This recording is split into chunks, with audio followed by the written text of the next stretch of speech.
Kayda başladım. Önümü kapatayım mı ben, açık mı kalsın? Bir kapatıp bakalım abi. Kapatalım. Bu daha derli toplu ya. Tamam. Sanki. Tamam. Hava zaten soğuk. Hiç artistik yapmayalım değil mi? Doğru. Çarpılırız. O zaman hazır mıyız? Hazırız. Hazırız. Hadi bakalım. Araba geçsin, ondan sonra başlıyoruz.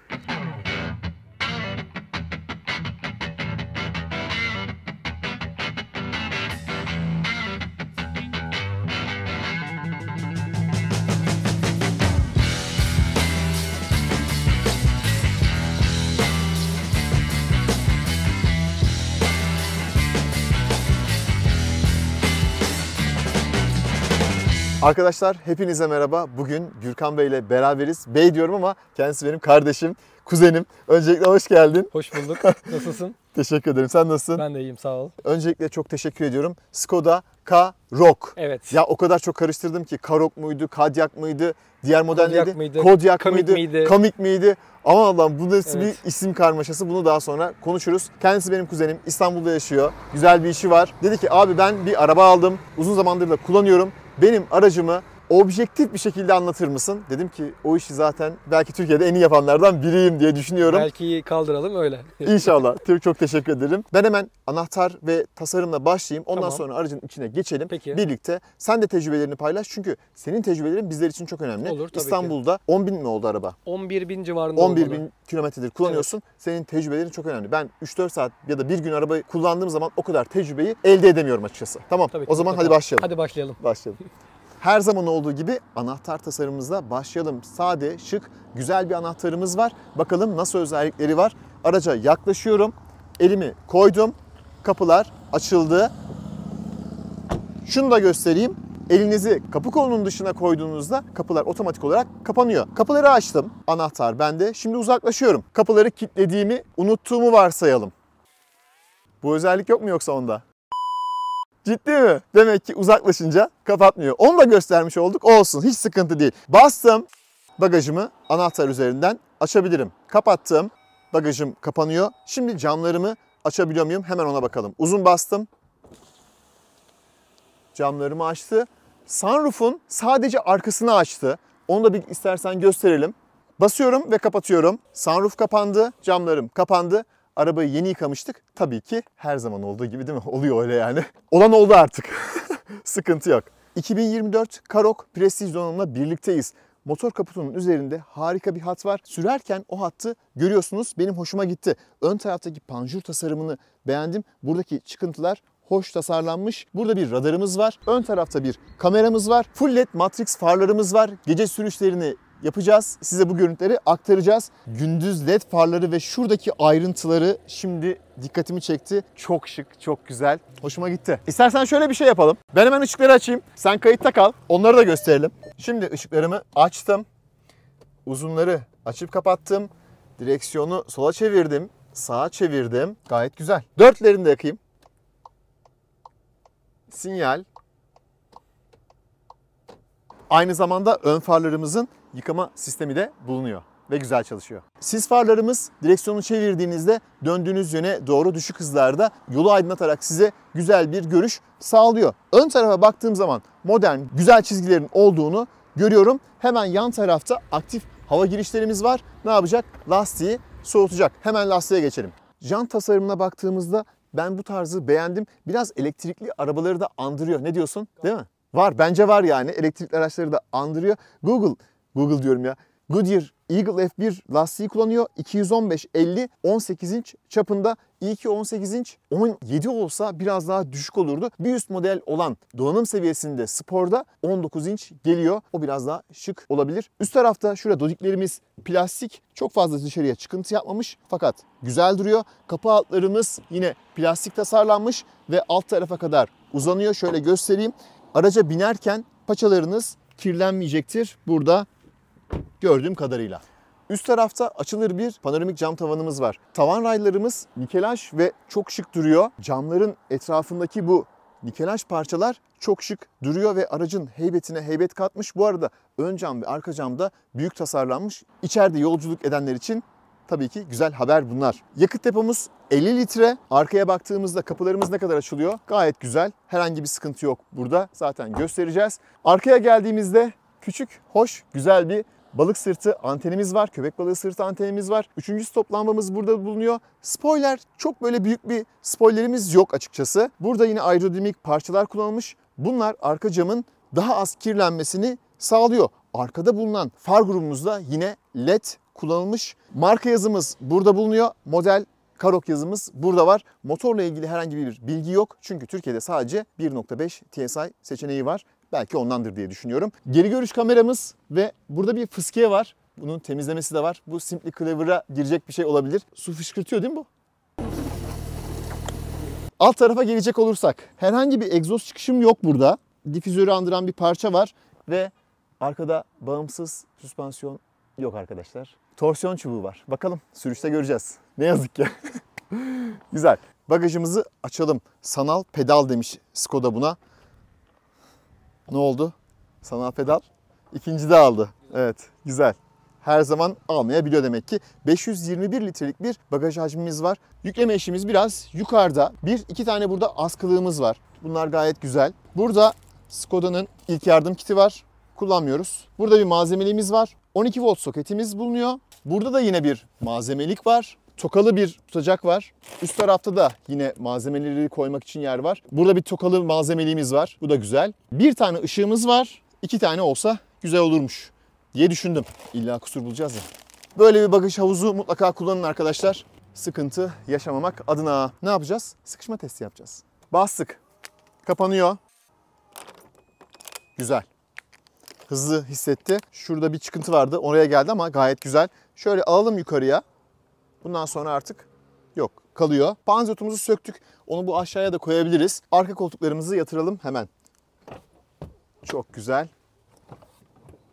Zahmetsizce yattı ve burada toplamda 1600 litrelik bir bagaj hacmi sizi bekliyor. Bence gayet kullanışlı. Sadece şurada bir yükseklik var. Onun haricinde bir problem yok burada. Bakalım arka koltuklarda bizi ne bekliyor? Boyum 1.85, koltuk bana ayarlı, diz mesafesi yeterli. Üst tarafta baş mesafesi yeterli ve harika bir manzara var. Panoramik cam tavan gerçekten içeriye şıklık katıyor. Kol dayamam var. 1, 2, 3 tane bardaklığım ve buradan şöyle göstereyim. Burası da açılıyor. İstersem bagaja ulaşabilirim, istersem de uzun malzemelerimi burada taşıyabilirim. Arka yolcular için havalandırma çıkışım, 12 volt çıkışım. Şaft tüneli biraz var. Evet. Rahatsız ediyor mu? Şöyle oturayım ortada. Ortada gayet güzel oturabilirsiniz. Herhangi problem yok. Her iki tarafta cebim var. Koltukların kalitesi alkantara kumaş. Gayet şık, gayet güzel. Isofix bağlantıları için herhangi bir kapak yok. Direkt buraya koltuğu koyabiliyorsunuz. Bu da güzel olmuş bence. Arkadaki ışıklandırmalarımız LED ve gayet şık, modern. 4 tane de el tutamağımız var. Gelelim malzeme kalitesine. Sert plastik. Burada güzel bir desen var. Ambiyans aydınlatması gerçekten şık. Buradaki malzeme güzel. Alkantara sanırım güzel bir kol dayaması var. Camlarımız tam açılıyor mu? Gayet güzel. Tek tuşa da tabii ki kapanıyor. Burada 1,5 litrelik suları dahi koyabileceğiniz bir alan var. Şurası da sert. Burası da tabii ki sert. Fakat bacaklarınız kirlenmeyecektir araç kirliyken. Şimdi ön koltuğa geçelim. Gelelim ön koltuğa.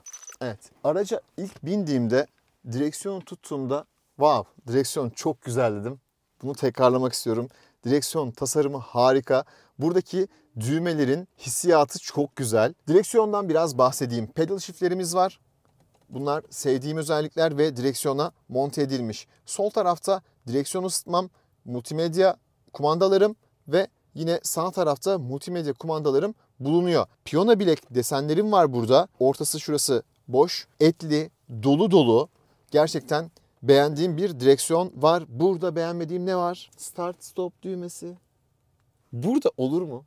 Malzemeden mi çalmışlar, tasarımdan mı çalmışlar bilmedim ama şurada olsa, başka bir yerde olsa kesinlikle çok daha güzel olacak. Bu bana biraz şeyi anımsattı. Eskiden bazı araçlarda şey vardı. Hem anahtarlı hem anahtarsız araçlar vardı. Anahtarsız araçlarda buraya böyle düğme koymuşlardı. Teknolojinin zamanın bence gerisinde bu hoş olmamış. Gelelim malzeme kalitesine ve diğer parçalara. Burada güzel bir gözlük kabımız var. Malzeme kalitesi çok iyi. Buraya koyabilirsiniz. Ses yapmaz. Kapattık. Yumuşak plastik, ambiyans aydınlatmamız, yumuşak plastik. Buralar yine sınıfına göre yumuşak. Alt taraflar sert. Şurada dizimizi koyduğumuz yerler yumuşak. İklimlendirme sisteminin ben bu şekilde manuel olmasını çok seviyorum ve böyle olmalı. Air Care özelliğimiz var. Aracın içini güzel bir şekilde temizliyor, tozdan, pislikten arındırıyor. Ön koltuklarımızda ısıtma var. 3 kademeli. Start stop sistemini buradan devreden çıkartabiliyoruz. Dörtlerimiz burada. Park sensörünü buradan açıp kapatabiliyoruz. Buradaki tuşların hissiyatını da beğendim. Burada güzel bir konsolumuz var. Kablosuz olarak telefonumuzu şarj edebiliyoruz. 2 tane USB Type-C çıkışımız var. Telefon alabilir miyim? Güzel bir özellik. Telefonu şarja koyduğunuzda, telefonunuz şarj olduğunda çünkü göremiyorsunuz. Burada diyor ki telefonunuz şarj ediliyor. Bu hoşuma gitti. Şarj olsun. 12 volt çıkışımız var burada. Gelelim vitese. Vites tasarımını da yine beğendim. Aldığım zaman direkt drive pozisyonuna geliyor. Spor kullanımlar için sağa çevirdiğinizde, ileri ittirdiğinizde vites arttırıyor. Geriye çektiğinizde vites düşürüyor. Bunları tabii buradan pedal shift'lerden de ayarlayabiliyoruz. Modlarımızı buradan seçiyoruz. Burada hemen şunu söyleyeyim. Araca başladığınızda her zaman normal mod seçili. Eğer siz ekonomik moda geçmek istiyorsanız buradan seçiyorsunuz. Tabii mod tuşuna sürekli bastığınızda da buradan ayarlama yapabiliyorsunuz. Individual olarak toplamda 4 tane modumuz var. Individual'da kendi ayarlarınızı kendiniz yapıyorsunuz. Onu da söyleyeyim. Auto hold özelliğimiz var. İstanbul'da gerçekten olmazsa olmaz. Elektrikli park frenimiz ve ESP off tuşumuz burada bulunuyor. Kolçak, yükseklik ayarımız var. İleri geri gitmesine zaten gerek yok. Burada Simply Clever üyelerinden bir tanesi var. Burası bardaklık. İsterseniz bunu çıkartabilirsiniz. Daha geniş bir zemin elde ediyorsunuz. Burada herhangi bir havalandırma yok. Şimdi gelelim şuraya. Ne kadar kullanışlı. Suyumuzu buraya koyabiliriz.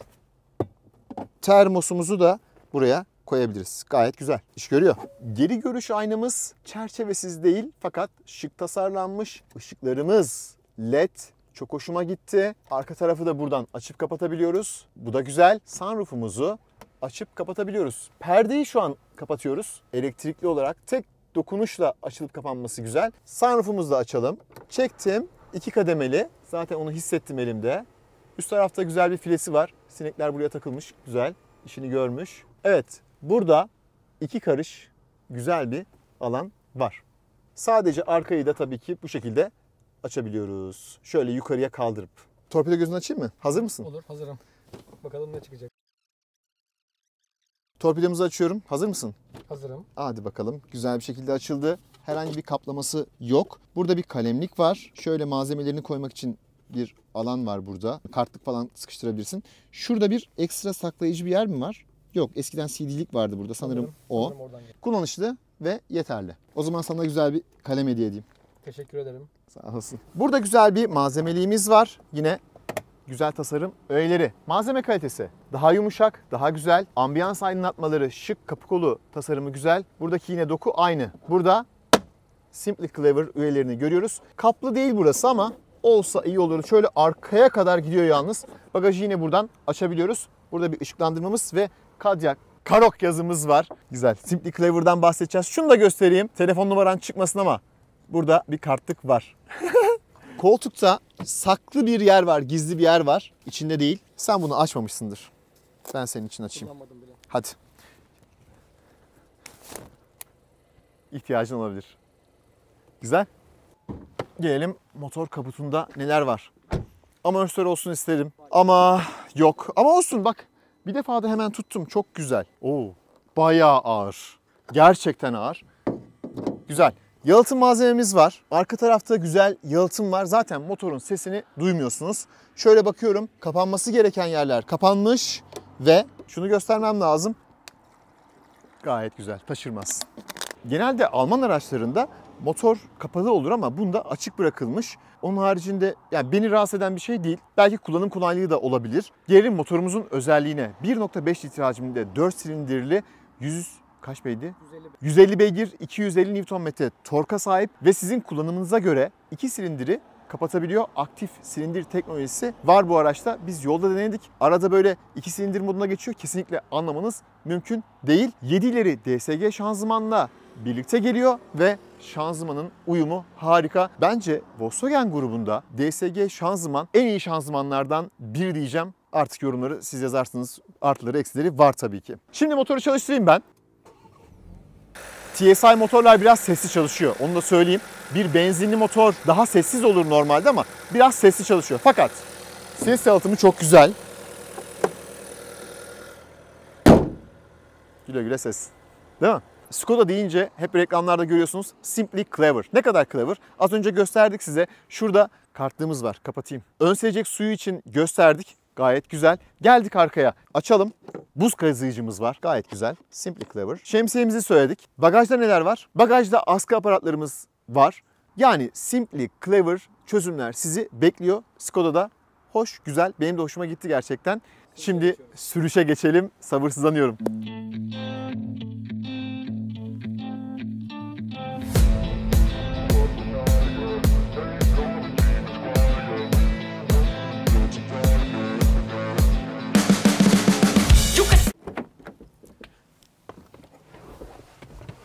Sürüşümüze geçelim. Emniyet kemerimizi bağladık. Aracımızı çalıştırdık. Evet, hazırız. Vitesimizi aldık. Şimdi el frenini bırakmasam bile otomatik zaten bırakacak. Gayet güzel. Bıraktı. Güzel bir manzaramız var. Soldan devam edelim. Biraz kuzeye doğru gidelim. Olur. Kapılarımız kilitlendi. Sevdiğimiz özellik. Kullanım modu olarak araç ilk çalıştığında normal modda. Hemen modumuzu Eco'ya alalım. Sürüş pozisyonu olarak gayet güzel. Yukarıdayım. Koltuğum en alt pozisyonda. Ben böyle oturmayı seviyorum.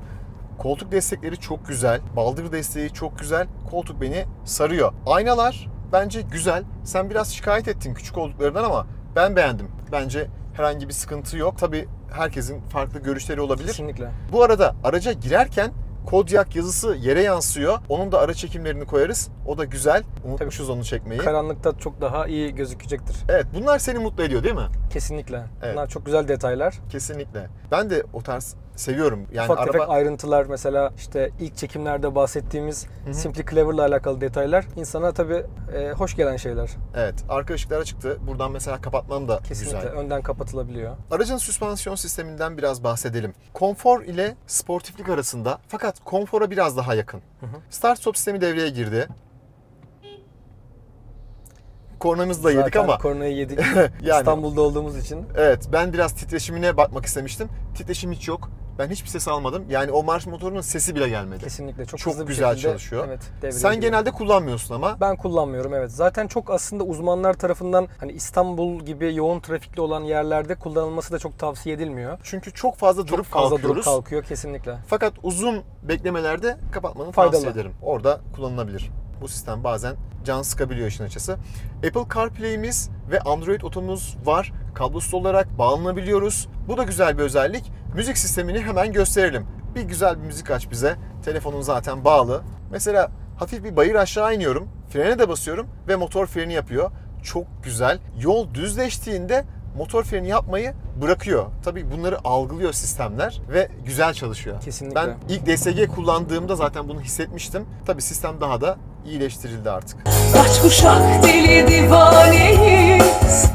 Evet, ne diyorsun? Ben oldukça başarılı buluyorum. Yani bas, tiz dengesi, midlerin dengesi gayet güzel. Açıkçası memnunum. Yani o ses konusunda negatif çok bir geri bildirim veremeyeceğim diye düşünüyorum. Anladım. Ben şöyle söyleyeyim. Sınıf standartlarında iyi mi? Değil. Kötü mü? Değil. Ortalama. Ortalama kesinlikle. İyi bir ses sistemini hak ediyor. Opsiyon olarak bildiğim kadarıyla üst pakette mi vardı bilmiyorum ama opsiyon Belki olarak üst sanki paketlerde alınıyor. evet daha iyi bir ses sistemi alınabilir. Dediğim gibi üzmüyor. Gayet memnunum ama çok daha iyi olabilirdi. Evet. Burada biraz bozuk yollarımız var. Hemen. Evet, biraz da hızlı geçtim. Gayet güzel. Gayet Konforlu. güzel, kesinlikle. Konfora daha yakın ayarlanmış. Bu arada fren hissiyatını da söyleyeyim. Bir şey Ups, düştü. arkada şey vardı benim. Termos mu? Termos acaba? vardı. Evet, termosumuzu da alalım. Arka koltuğa mı koyalım? Şuraya koyalım. Ses yapmasın. Simply Clever kullandık. Fren pedalı gayet güzel. Hissiyatı hoş. Aracın kullanımı rahat. Onu söyleyeyim sana. Koltukların tutuşu gerçekten güzel. Yani çok güzel Sarıyor. kavruyor, sarıyor. Aynen öyle. Bu arada mesela ekranı kullanmak istemediğinde gayet güzel bir saat çıktı. Evet. O da hoşuma gitti. Çok şık tasarlanmış. Tabii ben de sürekli olarak CarPlay bağlı olduğu için navigasyon özelliğini kullanıyorum işte. müzik dinliyorum vesaire. Yani zaten insanlar artık Onunla beraber yaşıyoruz. onunla Bizim beraber uzvumuz yaşıyor. gibi oldu Evet, kesinlikle. evet. Aracın kendi navigasyon sistemi olsa bile onu kullanmazsın muhtemelen. Onu zannediyorum hizmet dışı olarak gösteriyor. Yani Türkiye için bir lisansla alakalı sorunları olmuş diye biliyorum. Tabii sen yine doğrularsın bu bilgiyi. Dolayısıyla kendi navigasyon sistemi açılmıyor. Şimdi hemen söyleyeyim. Eksiklik. Kör nokta uyarı sistemi yok. İstanbul gibi bir yerde olmalı. Bunu sen de hissediyorsun, değil mi? Kesinlikle. Olsaydı çok daha önemli bir artısı olurdu. Bence de olurdu. Şimdi burada sevmediğim bir şey var. Ne Evet. var? Hız sabitleme sistemi. Şimdi burada aslında her şeyini ayarlıyorsun. İşte mesafeni ayarlıyorsun. Burada görüyorsun. Ekranda da bunu hani gösteriyor. Şu an mesela yakın takip dedim ama orta pakette, prestij pakette yani direksiyon ısıtmaya kadar özellikler var. Evet. Kör noktada olsa güzel olurdu. Çünkü bayağı güzel özellikleri var. Kendi kendine fren yapıyor. Geri çıkış desteği var. Kesinlikle. Geriye giderken işte geri çıkarken arkana biri gelirse otomatik olarak hani uyarıyor ve fren yapıyor gibi özellikleri var. Kör noktada İstanbul için Evet. olmalı diye düşünüyorum ben. Yani evet, senin de bahsettiğin gibi işte koltuk ısıtma, direksiyon ısıtma gibi özellikleri var. Kör nokta ve belki şundan da belki bahsedilebilir eksik bir özellik olarak. Mesela Sportline pakette elektrikli koltuk var, bunda yok. Evet, elektrikli koltukta olabilir. Olabilirdi belki. Gönül hep böyle üst paketleri Üst istiyor ama paketlerden evet, oradan donanım almaktan yana ama her zaman olmuyor tabii. şöyle bir performansını değerlendireyim. Bayır tırmanıyorum. Bence ve eko modda kullanıyorum bu arada. Ki ona rağmen Yani evet, gayet güzel çekiş falan. iyi bir şekilde Tırmanıyor. Hiçbir sıkıntı yok. Direksiyon şu an ekoda olduğum için muhtemelen daha yumuşak. Spor moda aldığımızda ona tekrar bakalım. Tabii kısa yoldan spor moda da geçiş yapabiliyorsun. Yani vitesi tek yönlü geri çekerek. O yalnız şöyle, vitesi sağa çektiğimizde sadece vites manuel oluyor. Evet. Buradan mod olarak baktığımızda spora almamız gerekiyor. Kesinlikle. Evet, spora aldım. Evet, şu an Gayet güzel. Karakter olarak hemen değişiverdi. torku İşte, hissediyorsun. tabii daha üst viteslerde tutuyor. Daha gaz pedalının altı dolu dolu. Kesinlikle. Çekiş anlamında gayet güzel. Performans anlamında herhangi bir sıkıntı yaşadığını düşünmüyorum bu araçta. Kesinlikle. Yani dış çekimlerde de bahsetmiştik. Zaten DSG ile bu 1.5 TSI'nin motorun uyumu oldukça başarılı. Eksiklik olarak yine şunu söyleyeyim. Şehir içerisinde mesela önde bir kamera olsa güzel olurdu. Hadi yan aynalarda yok ama önde de bir kamera olmasını ben isterdim açıkçası. Kesinlikle. Çünkü büyük araç. Her ne kadar araziye çıkmayacak olsan da olsa güzel olurdu. Şöyle biraz virajı da hızlı alıyorum ki araç nasıl dinamik olarak onu da göreyim dedim. Burada güzel tutundu. Tutulması güzel. Şöyle gövde salınımına bir bakmak istiyorum. Evet yani. Evet, konfor odaklı. Böyle çok sert bir süspansiyon yok. Hafif böyle yatmalar yapıyor. Bu normal. Zaten yapması gerekeni yapıyor. Tabii o aracın Aile aracı olduğu için. formundan Tabii, dolayı SUV aile aracı olduğu için. Sen İstanbul'da kullanıyorsun bu aracı. Sevdiğin ve sevmediğin özelliklerini biraz hani anlatır mısın bize? Açıkçası yakıt tüketimin konusunda başarılı buluyorum. Yani şehir içerisinde 7'lerde 8'lerde gezebiliyorsun. Şehir dışında eğer ki çok süratli kullanılmazsa işte 5.5'lar 6'larla gidilebiliyor ki böyle cüssesi olan bir araç içinde 5.5-6 gibi değerler bence oldukça iyi. Bilmiyorum senin şahsi Kesinlikle, kanaatin kesinlikle. nedir? Onun dışında olumlu, yani Skoda'lar zaten biliyorsun çok geniş arabalar üretiyorlar ve çok açıkçası konfor konusunda, arabanın genel bagaj genişliği, iç hacim genişliği konusunda çok olumlu şeyler söyleyebilirim. Herhangi bir sorun yaşamadım. Aracı zaten biliyorsun işte Mart ayından beri kullanıyorum. 11-12 bin kilometre civarında kilometre yaptım. Bunlar olumlu özellikleri, yakıt tüketimi, aracın Konforu. belki genişliği, konforu, aynen öyle. Zaten bunlar bir aile aracında beklenilen şeyler. Olumsuz tarafa gelecek olursak belki ufak tefek trim seslerinden bahsediyor olabiliriz. Bunlar evet. Ben biraz soracaktım zaten. Trim sesi var mı? Sanki biraz yukarıdan mesela bana yukarıdan geldi. zaman zaman geliyor. Ön konsoldan az da olsa geliyor. Yani çok şikayetçi değilim ama bu sınıfta bir araçta olmasaydı daha iyi olurdu diyorum. Bununla alakalı da hatta AVEK'le görüştüm. Onlar da sağ olsunlar yardımcı olabileceklerini söylediler. Bir trim ustaları varmış. Uygun bir zamanda götürüp göstermeyi planlıyorum. Bu şekilde. Bunun dışında negatif açıkçası çok da bir şey söyleyemiyorum. Oldukça memnunum diyebilirim. Ben de beğendim aracını. Güle güle kullan diyelim. Teşekkür ederim. Kazasız belasız sürüşlerin olsun. Tekerine taş değmesin diyelim. İnşallah. İzolasyon konusunda da bu arada oldukça Sessiz. sessiz, başarılı Evet. buluyorum. Amortisör sistemi de mesela hani çok böyle patır kütür vurmuyor. Sadece yukarıdan evet bu sunroof sisteminden belki kaynaklı Belki olabilir. oradan kaynaklı Biraz olabilir. ses geliyor. Onun haricinde araç sessiz. Mesela direksiyon ısıtma var. Kış aylarında bunu kullanacaksın. evet ya. Bu arada ısıtma sistemi aynı zamanda sileceklerde de var. Evet, Silecek aynen. suyunu da ısıtıyor. Silecek suyu da ısıtılıyor. Dolayısıyla daha iyi bir temizlik sağlıyor Tabii. ön camda. Ve genelde kışın donduğunda onu açmak çok zor olur. Çok Hep zor dışarıda oluyor. kalıyor ya. Aynen öyle. Bu da güzel bir Simply Clever olmuş. Yani direksiyon ısıtmayla alakalı konuya geri dönmek isterim. Çünkü ben tırnak içinde gereksiz bir özellik olarak yorumlamıştım ilk arabayı almak istediğimde. Fakat özelliği kullanınca vay be bu çok güzel bir şeymiş aslında, büyük bir faydası varmış Dedin değil mi? diye aynen. Ve bu arada 3 kademe. 3 kademeli kesinlikle. Evet, bu da güzel. Koltuklarda olduğu gibi. Genelde de birinci kademede kullanıldığında yeterli oluyor. Aman. Yeterli şeyi Ben heyecanlandım. sağlıyor. Kendi arabamda şu anda Ha. heyecanlandım. Güzel. Mazda'da sana ben heyecan yaşatayım o zaman. Mazda Bu 3'te o kadar böyle heyecan yaşanacak bir araç değil. Doğru Evet. kesinlikle. Motor ve şanzımanın uyumu çok iyi. Hem Çok şehir başarılı. içerisinde uyumlu, hem şehir dışında uyumlu. Gayet güzel. Ya vites geçişleri zaten DSG bu anlamda çok hani işte çift kavramalı olması, pürüzsüz bir şekilde geçişlerin sağlanması noktasında çok başarılı. Şimdi mesela ben şu an 60'a ayarladım. Az önce 70'teydim. Fren yaparak hızını düşürüyor. Onu da hemen bak göstereyim şöyle. Fren yapıyor. Arkadaki fren lambalarını da yakıyor. Gayet güzel. Konumlandırması güzel. Yani şöyle en azından elimin altında o konuda bir sıkıntı yaşamadım. Kesinlikle. İlave bir not olarak şunu paylaşabilirim.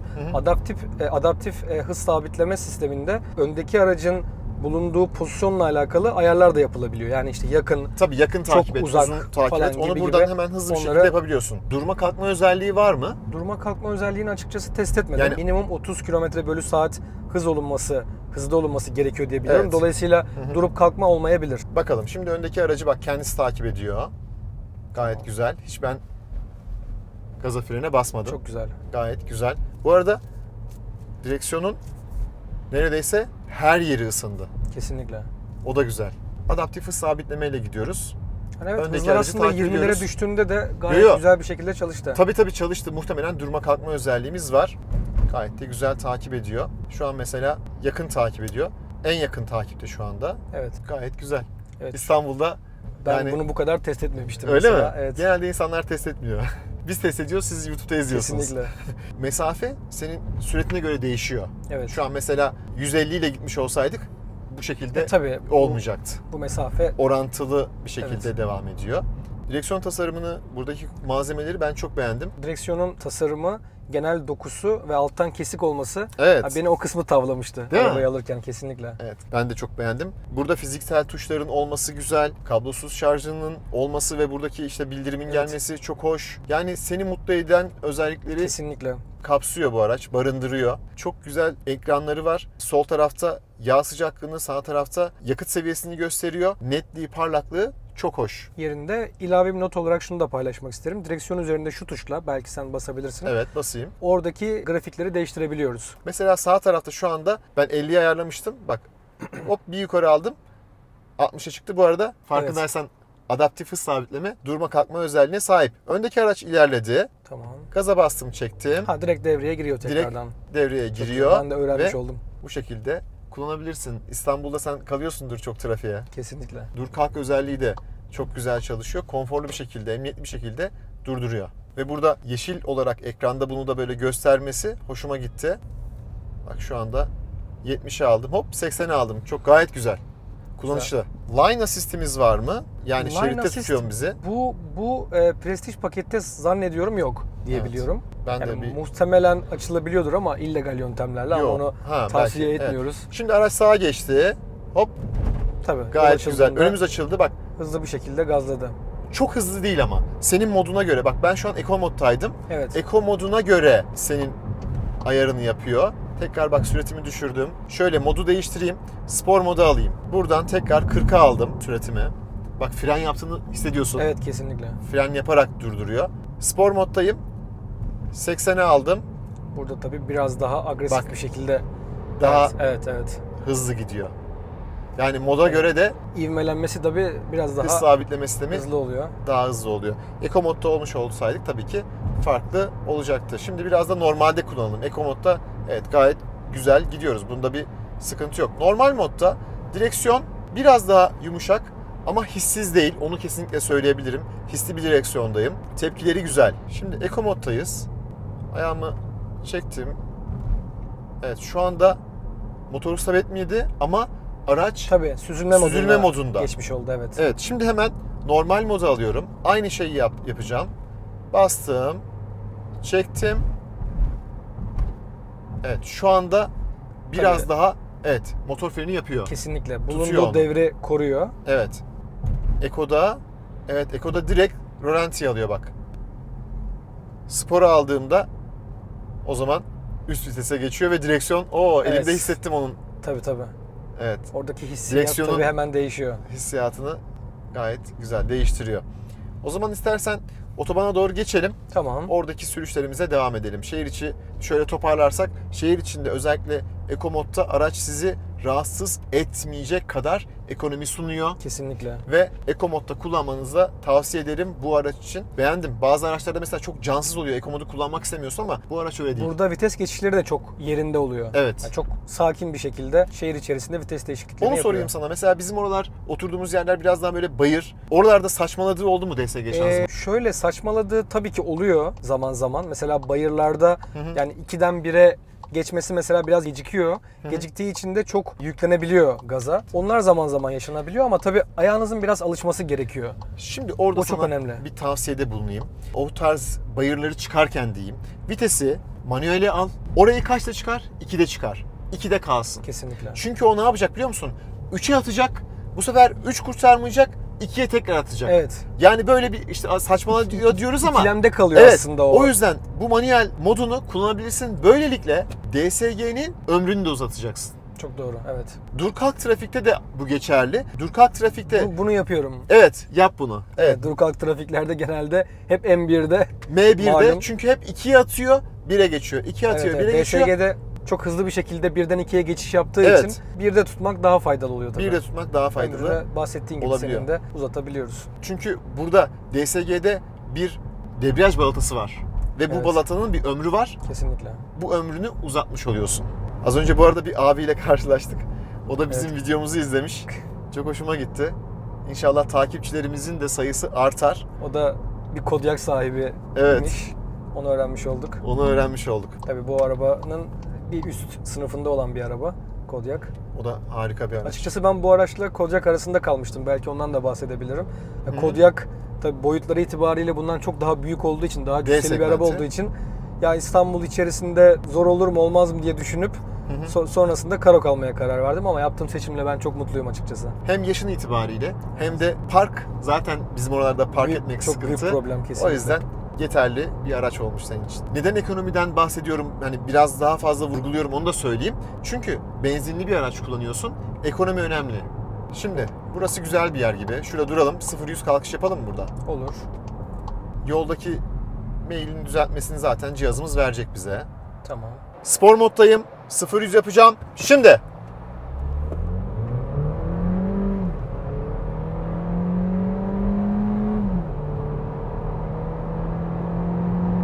Sıfır yüzümüz 8,5 saniye sürmüş. Biraz bayır aşağıymışız.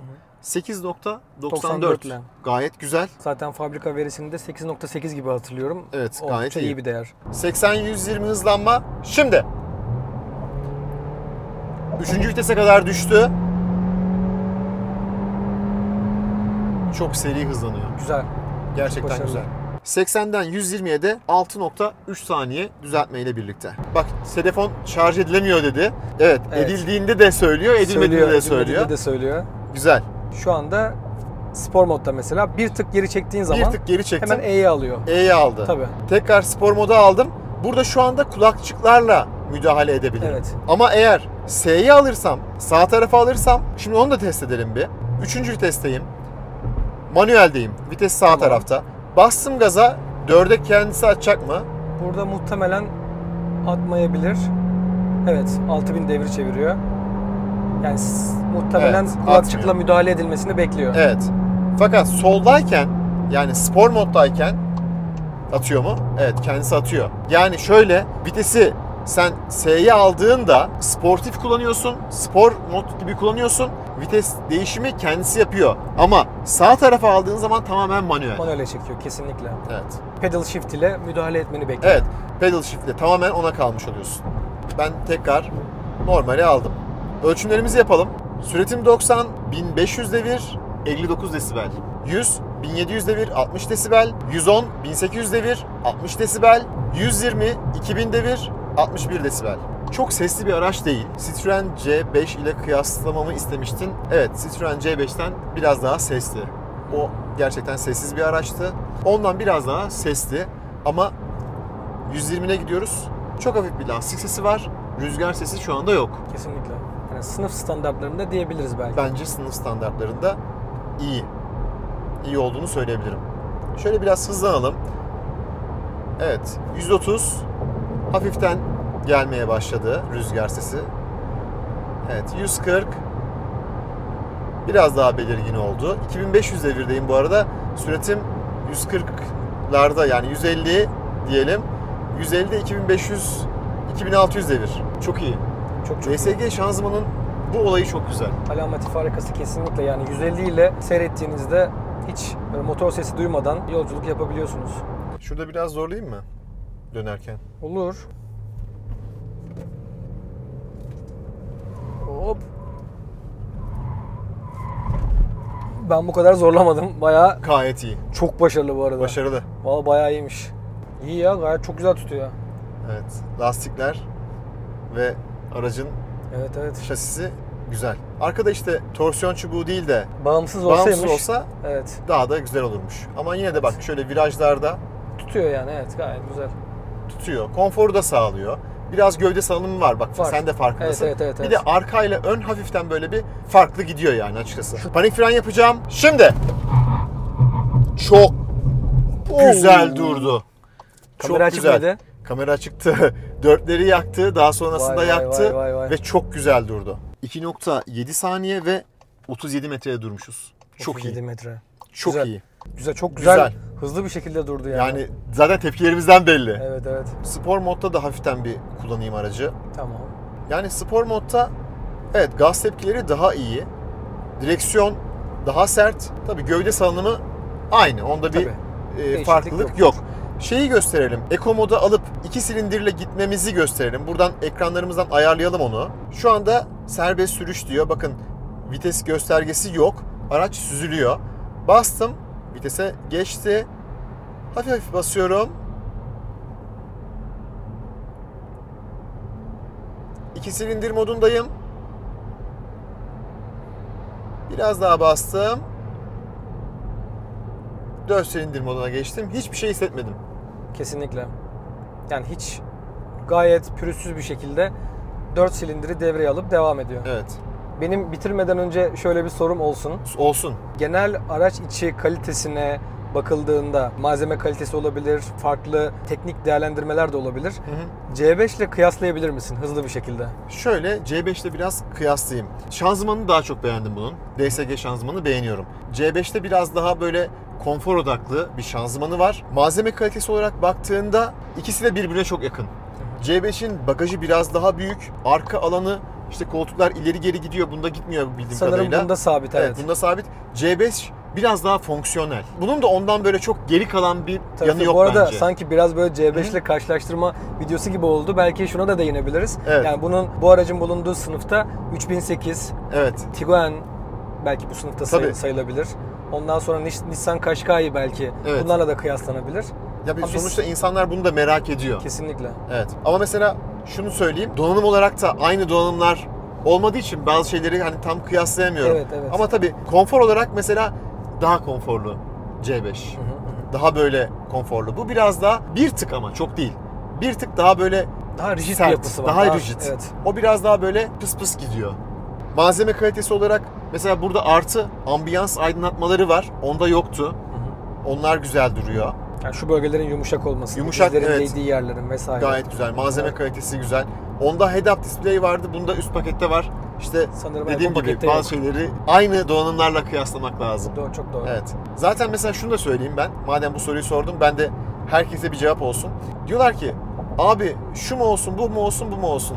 Yani bence bu soruyu bana yani çok fazla sormayın. Videolarımı izleyin, siz karar verin. Çünkü benim tercihlerimle sizin tercihiniz farklı olabilir. Arkada mesela işte koltukların öne gitmesi sizin için önemlidir ama ben Kadia'yı daha çok beğendim mesela. Kesinlikle. Yani bu evet biraz öznel bir konu. Kesinlikle Yani ve zevkler, genellikle renkler de meselesi. SUV araçları soruyorlar bana. Onu mu alayım, bunu mu alayım? Ben SUV araca binmem mesela. Yani Evet, Allah büyük konuşmayı... sen biraz daha ben sedancısın. Evet. Hayır, ben sportif kullanımı seviyorum ve gerçekten arabayı çok zorluyorum. Yeri geldiğinde, limitler dahilinde bazen olmuyor açıkçası. Ama limitleri görüyorum arabada. O yüzden yüksek araba bana göre değil açıkçası. Evet. Bu da böyle bir cevap olmuş olsun. Ekranımız çok güzel. Anlık tüketimi. Genel bakış. Ekranında farklı şeyler var herhalde. Ne var orada bilmiyorum ama. Genel bakışta, genel bakışta yolculuğun buraları başından görüyorsun. sonuna kadar işte ne kadarlık bir tüketim sarfiyatı oldu. İşte ortalama hız değeri, toplam alınan kilometre mesafe değeri gibi Evet. değerler Sonra- var. Erişim mesafesi belki ben bahsedebilirim. İşte Evet. ne kadarlık bir kilometremiz kaldı bu yakıtla bunu gösteriyor. Anlık hız değeri, Evet, hız değerini burada görebiliyoruz. yağ sıcaklığı. Yağ sıcaklığı. Tabii, Çok güzel. Anlık yağ sıcaklığını gösteriyor evet. Evet. Sürekli istersen orada görebiliyorsun yani. Tabii bunu. orada bırakabiliyorsun. Toplam İşte aldığın yolculuk. Yolculuk aynen oradaki tabii sıfırlayabiliyorsun, resetleyebiliyorsun. Hı. İstersen buraya büyük alıp. Evet. İlginç bu da. Anlık tüketimi. Anlık tüketimi gösteriyor. Tabii yine aynı noktaya dönülmüş oldu. Diğer göstergemiz şöyle göstereyim onu da. Bu şekilde mesela. Evet. Bu çok sade. Evet. Değil mi? Burada çok fazla veri yok. Sadece sanırım hızını gösteriyor. Hı. Ben direksiyon ısıtmaya bastım. Evet O da göstereyim yanlışlıkla şuradan. açıldı. Evet. Diğer göstergemiz. Evet. Bu çok güzel. Benim bu Evet, çok bu- hoşuma gitti. Çok şık, okunaklı. evet görsel olarak Favorim bu benim. Test tüketimimiz ne olmuş ona bakalım. 95 kilometrede 7.7 litre yapmışız. Evet ki biz yani çok İyi trafiğe girdik, Maslak'a girdik, çıktık çekim vesaire. yaptık. Bence Zaman zaman çok agresif kullandık. tabii ki, Hızlı tabii kullandık ki. vesaire. Bence iyi bir değer. Çok iyi bir değer. Ambiyans ışıkların çok güzel. Bunların renkleri de değişiyor. Sanırım 10 farklı 10 farklı renk renk var. seçeneği var. Aynen. Onları seçebiliyoruz. Ben şu anda kırmızıyı kullanıyorum. İlk Modu aldığımda değiştirdiğin kırmızı zaman ayarlamıştım. değişmiyor herhalde. Sanırım değişmiyor. Evet. Buradan Ama yani gayet şık. ilgili menüye girip oradan değiştirilmesi gerekiyor. Şöyle ışıklandırmadan ben biraz bahsedeyim. Şu an otomodda mıyım? Evet, otomoddayım.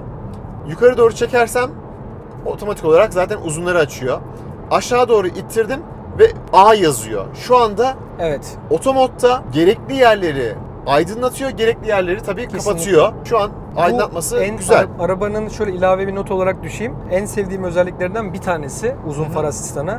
Senin de bahsettiğin gibi yani A'nın aktif olduğu, uzun far asistanının aktif olduğu durumlarda önündeki aracı veya karşı şeritten gelen arabayı görüp bir şekilde onu algılayıp o aracı gösteren ledleri söndürüyor. Evet. Ve karşı tarafı rahatsız etmesini engelliyor. Engelliyor. Bak hemen şöyle göstereyim sana. Sağ taraf tabelaya bak. Tabelayı biz aydınlatıyoruz şu anda. Evet. Daha aydınlık ama sol taraftaki aracı aydınlatmıyor. Yani oraya ışık vermiyor. Bak Evet. onlar gitti. Bak sağ tarafa bakalım. Sağ tarafı güzel aydınlatıyor. Sol taraftaki araçları biraz gördüğü için çok fazla orayı aydınlatmıyor. Önümde de yeterli bir aydınlatma veriyor ama bak sağ tarafı ne kadar güzel aydınlatıyor. Görüyor musun? Kesinlikle. Çok başarılı bir özellik. Yani karşıdan gelen arabaları da algılayıp ilgili ledleri söndürüyor. Ve işte bir şekilde onları da rahatsız etmeden, selektör yemeden diyelim. Hani Evet, selektörle yemiyorsunuz bu sayede. Güvenliğin bir parçası. hem güvenlik hem de konfor. Çünkü Tabii. sürekli olarak Uzuna farı geç, açıp, kısaya geç. uzuna geç, kısaya geç dediğin gibi onunla uğraşmaktansa otomatikte bırakabiliyorsunuz. Ben kamera netliğinden de şöyle bahsedeyim. Netliği iyi ama çok iyi değil. Çözünürlüğü Orta. gayet başarılı. Aha. Evet yani benim işimi görüyor. Evet. Tabii ki daha iyi olabilir. Rahatsız değilim açıkçası. standartlarında. Sınıf Çok standartlarında. kötü değil. Evet, Çok iyi değil. kesinlikle. Ortalama bir yerde. İş görecek şekilde diyelim. Evet. Toparlamak gerekirse donanım özellikleri olarak güvenlik anlamında bazı eksikleri var. Ne gibi? Kör nokta uyarı sistemi gibi ya da şeritte tutma asistanı gibi. Sınıfının en sessiz aracı değil ama ses yalıtımı anlamında sınıf ortalamalarında. Amortisör sistemi konfora biraz daha yakın. Çok konforlu değil. En konforlusu belki şu anda test ettiğim araçlar içerisinde C5 Aircross olabilir. Genel anlamda baktığında bir Alman aracında ya da Alman DNA'larını taşıyan bir araçta olduğumu hissettim. Bu arada isimden hiç bahsetmedik. Kodiaq diye bir ada var. Orada bir Karoq var. Bu araçta oradan gelmiş ve Kodiaq adasında bir ok tasarımı işte Skoda'da var. Böyle bir at var. Yani Skoda'daki bu isim Evet. olayı biraz benim garime gitti açıkçası. İki ismi Kadiak mı? birleştirmişler Evet. ve Karok diye bir şey Kadiak kelime mı, ortaya kar yok mu? çıkarılmış. Valla o açıdan biraz zorlandım açıkçası. Genel anlamda ben aracını beğendim. Hayırlı uğurlu olsun. Yani Teşekkür ederim teknolojik tekrardan. güzel donanımlar var. Küçük eksikleri de var tabii ki. Sen de bunları görüyorsun, yaşıyorsun. Eklemek istediğin bir şey var mı? Herhangi bir şey yok. Ben tekrardan teşekkür ederim. Çok güzel bir test videosu oldu. Evet. İyi bir pazar aktivitesi oldu. Evet, iyi Böyle pazar söyleyelim. aktivitesi oldu. Zaten severek yapıyoruz bu Evet. işi. Dolayısıyla keyifli dinlemeler, izlemeler. O zaman abonelik de isteyelim. Lütfen kanala abone olmayı unutmayın. Videoyu beğenmeyi unutmayın. Sizlerin katkısıyla kanal çok daha iyi yerlere gelecek. Bir sonraki videoda görüşünceye dek hoşça kalın. Sağlıcakla kalın. Hoşçakalın. Evet, nasıl buldun çekimi? Ya çekimi çok güzel buldum. Hani kuzeninim diye arabayı sadece böyle övmekten ziyade referanslar vererek işte Tabii. diğer arabalardan da bahsederek hani arabanın negatif özelliklerini de bol bol söylemiş oldum. Hem pozitif hem negatif. Yani çok objektif bir çekim olmuş oldu. Değil mi? Yani poflamadık. Poflamadık. Yerin dibine de sokmadık. Ben İnan bak hani ben... yer yer üzüldüm. Ya öyle mi? Yer yer Üzülsem özür dilerim sevindim. ya. ya. İşin şakası tabii o Fren tarafı. mesafeni iyi ama Fren mesafesi güzeldi evet. gayet güzel. Evet, yani eksiklerini tabii görmen de senin açısından güzel. Bak mesela kör noktamda keşke Olsaydı Olsaydı. belki oradan. yani Aslında bu tabii ne derler? Kamera arkasını çekiyoruz ama Hı hı. şey yapıyor bazen. Kör nokta mıdır bilmiyorum ama mesela şurada şeyi gösteriyor. Pardon, solda sağ arkada bir araba var. Sol arkada bir araba var diye gösteriyor. Ama o kör nokta standartlarına girer mi onu bilmiyorum. Allah Belki Allah. bir bakmak lazım. Allah Allah. Şey diyor, solda bir araba var, sağda bir araba var falan diye gösteriyor. Evet, bir şey daha deniyorum. Evet, süratimi ben 100'e ayarlamıştım.